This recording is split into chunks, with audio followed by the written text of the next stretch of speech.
Hello, English 251. This is my video presentation. The literary work I will analyze for my video presentation is an excerpt from a novel titled Fear and Loathing in Las Vegas by Hunter S. Thompson. To start, I'd like to give some background into the text, background insight.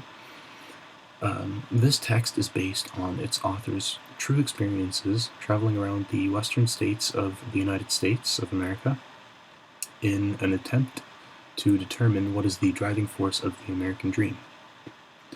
Now, a lot of the novel, the majority of the novel, is written in a very erratic and almost frantic tone. As to represent the author's own energy in approaching this arduous task. However, the passage that I've selected is contrastingly sober.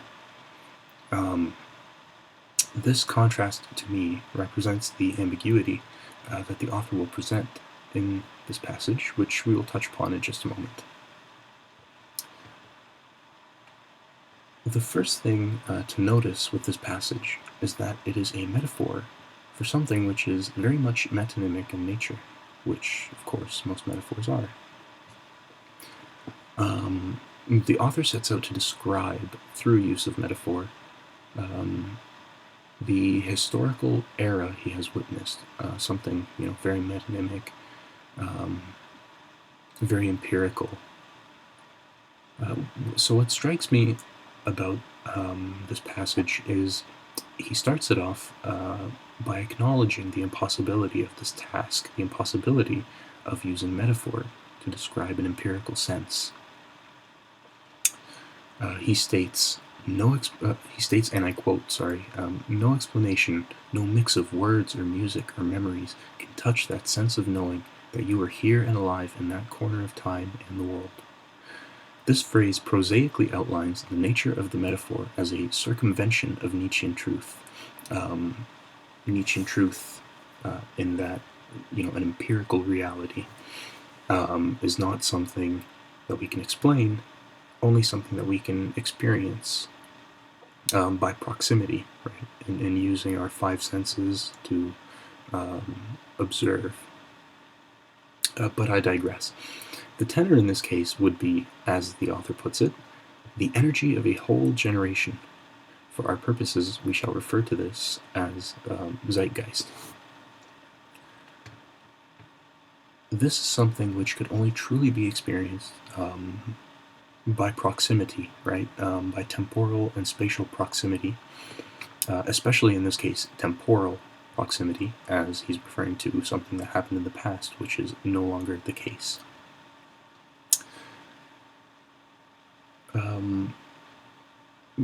So one would have had to have lived during this era, this time, this temporal space, in order to have observed an empirical sense, which is what the author is attempting to tackle here through metaphor.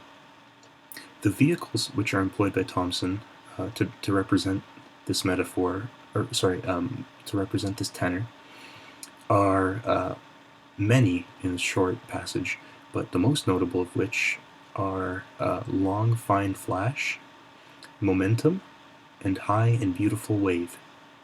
These very much dynamic phrases represent Thompson's view of the zeitgeist and also the tension of the metaphor as having been a very powerful moving force.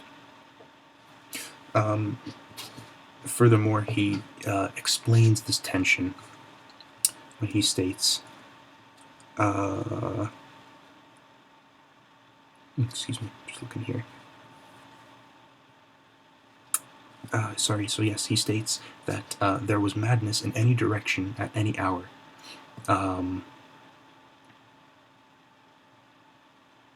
You could strike sparks anywhere.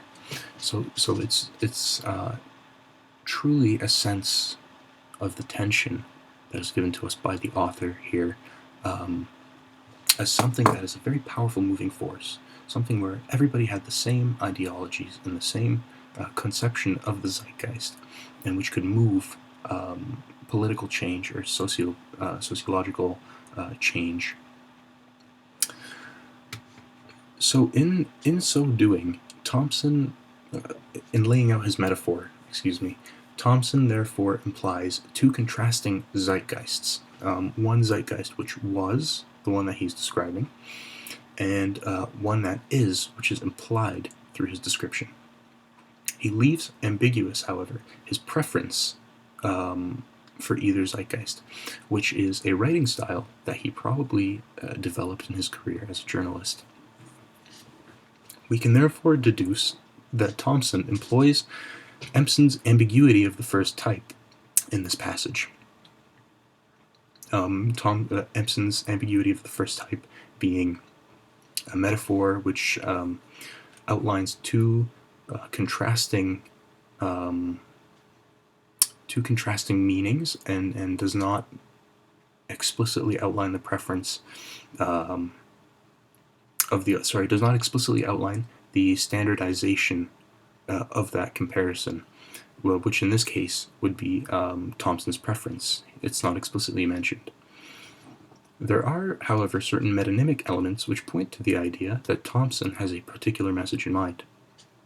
For example, when Thomson states that with the right kind of eyes you can almost see the high water mark, that place where the wave finally broke and rolled back. Through this quotation, it can be deduced that Thomson's eyes are the right kind of eyes.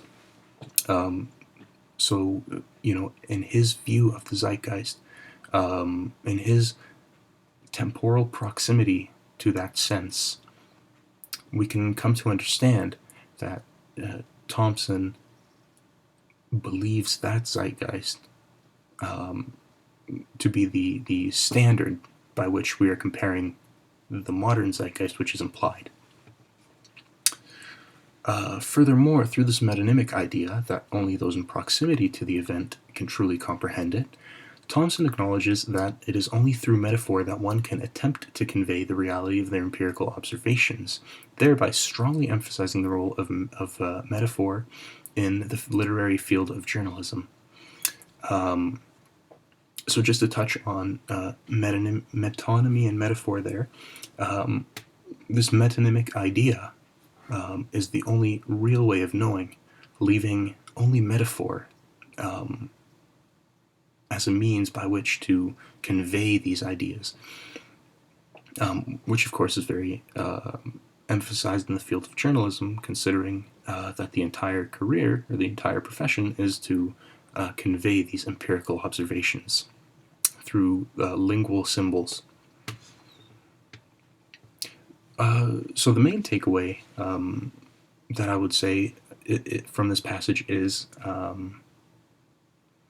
the main takeaway from analyzing the metaphor and its relation to metonymy in the context of this passage would be to say that Thomson employs these literary elements in a field which is not often considered to be highly artistic or highly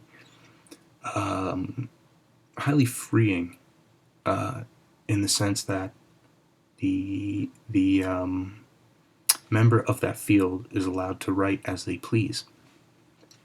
And through this, Thomson thereby proves that metonymy, which is, of course, a part of everyday life, is a fleeting thing, and therefore one must stress the emphasis of metaphor in order for empirical information to be relayed. Thank you all for watching.